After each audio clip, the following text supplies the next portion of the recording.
मेरा नाम जेनी है और पिछले पार्ट में आपने देखा कि जब कोड रेड हुआ था तब मेरे ऑफिस में एक एलियन आ गया था और जैसे ही वो मेरे सामने खड़ा था मानो जैसे मेरी रूह मेरे शरीर से निकल गई हो। मेरे हाथ पैर काँप रहे थे। उसे देखकर मैं समझ गई थी कि ये मेरा आखिरी लम्हा है शायद इस ज़िंदगी में, और आगे मेरे साथ क्या होने वाला है वो शायद मुझे पता था।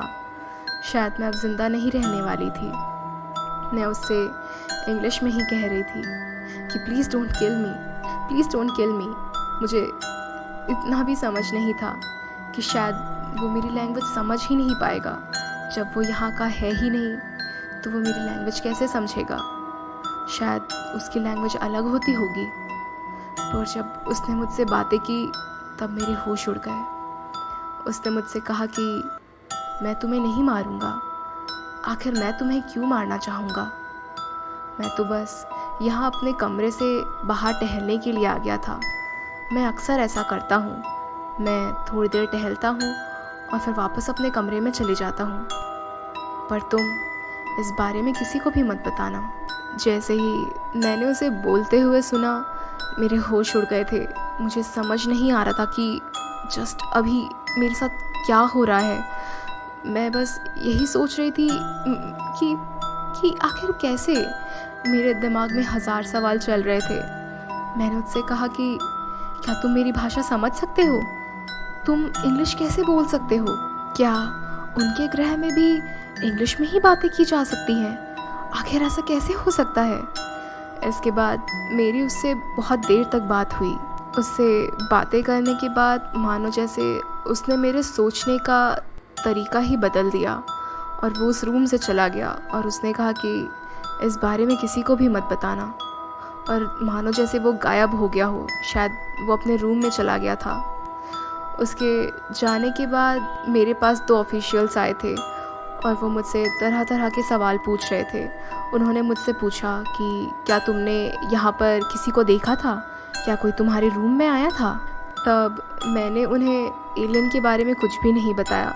मैंने उन्हें कहा कि नहीं, मुझे इस बारे में कुछ भी नहीं मालूम। मैंने बस कोड रेड देखा और मैं यहीं पर छुप कर बैठी हुई थी। मैं थोड़ी देर के लिए बाहर गई पर मैं डर कर वापस अंदर आ गई थी। मैं बहुत ज़्यादा घबरा गई थी। आखिर क्या हुआ है? कहीं कोई गैस लीक हो गई है क्या? इसके बाद वो मेरा चेहरा देख रहे थे और उन्हें ऐसा लगा कि शायद मुझे कुछ भी नहीं पता है, और इसके बाद वो मेरे ऑफिस से बाहर चले गए। मेरी आखिर उस एलियन के साथ क्या बात हुई ये एक राज ही रहा। और फिर उसके बाद मैंने वहाँ पर 10 साल तक और काम किया। उसके बाद अब मैं वहाँ से रिटायर हो चुकी हूँ और मैं उस जगह से बाहर आ चुकी हूँ। अब शायद मेरी उम्र भी बहुत कम बची होगी।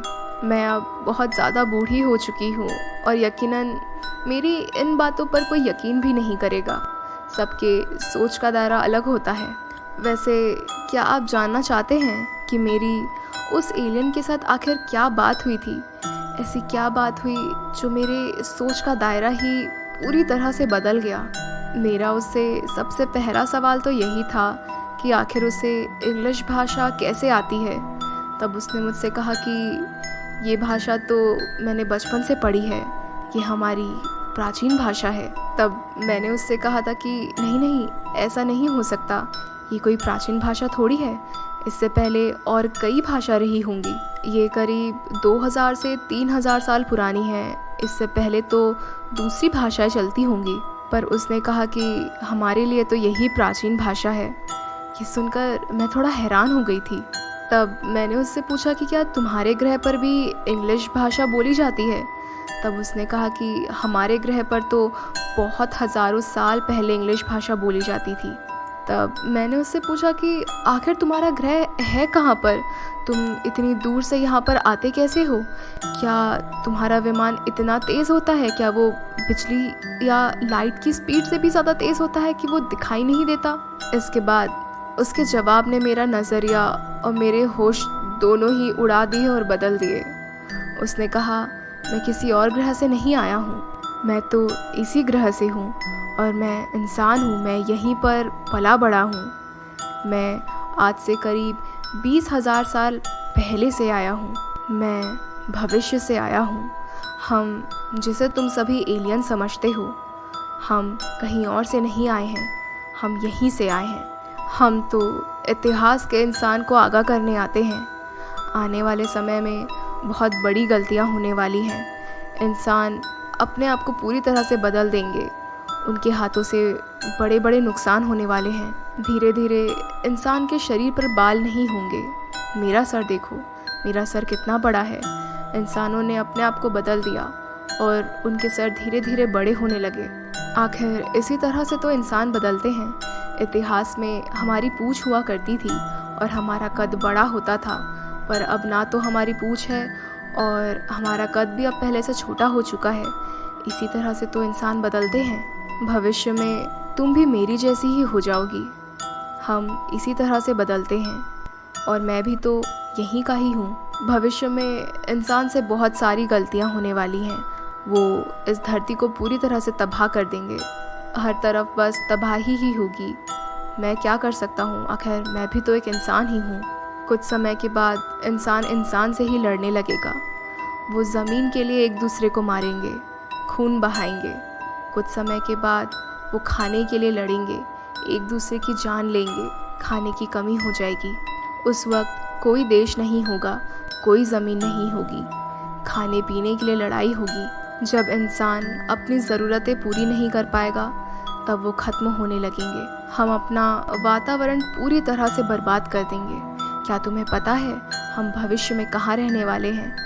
हम ज़मीन के नीचे रहने वाले हैं, क्योंकि ऊपर का वातावरण इतना दूषित होगा हम वहाँ पर सांस नहीं ले पाएंगे। इसलिए जिस तरह से घर हम ज़मीन के ऊपर बनाते हैं, वैसे ही घर हम ज़मीन के नीचे बनाएंगे। अभी हम अगर अपने घर ऊपर के वातावरण पर बनाएंगे तो हम 5 साल में ही मर जाएंगे और ज़मीन के नीचे हम करीब 40 साल तक आराम से रह सकते हैं।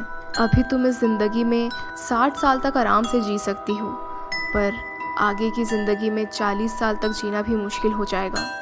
हमने धरती को पूरी तरह से बर्बाद कर दिया, इसलिए हम इतिहास में आते हैं इस वक्त के इंसान को आगाह करने, उनकी गलतियां सुधारने। पर अगर हम एक ही बार में सबको सारी बात सच बता दें तो इतिहास पूरी तरह से बदल जाता है और भविष्य और तबाह हो जाएगा।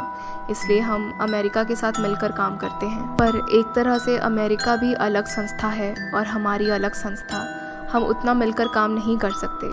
जितना हो सके उतना डाटा हम मिटा देते हैं, हथियार मिटाते हैं, अमेरिका पर दबाव बनाते हैं कि वो हथियार ना बनाए। हमें छुपकर रहना पड़ता है। उसकी ये सारी बातों ने मेरे होश उड़ा दिए थे। अब मेरी ज़िंदगी ज़्यादा नहीं बची तो मुझे सज़ा ही अब कितनी लंबी मिल जाएगी। हम इंसान अपनी ज़िंदगी बर्बाद कर रहे हैं। वक्त आने पर ना टेक्नोलॉजी काम आएगी, ना खाना काम आएगा, ना पैसा काम आएगा। मुझे नहीं लगता आप इस बात पर यकीन करेंगे, पर जो सच होता है वो अटल होता है।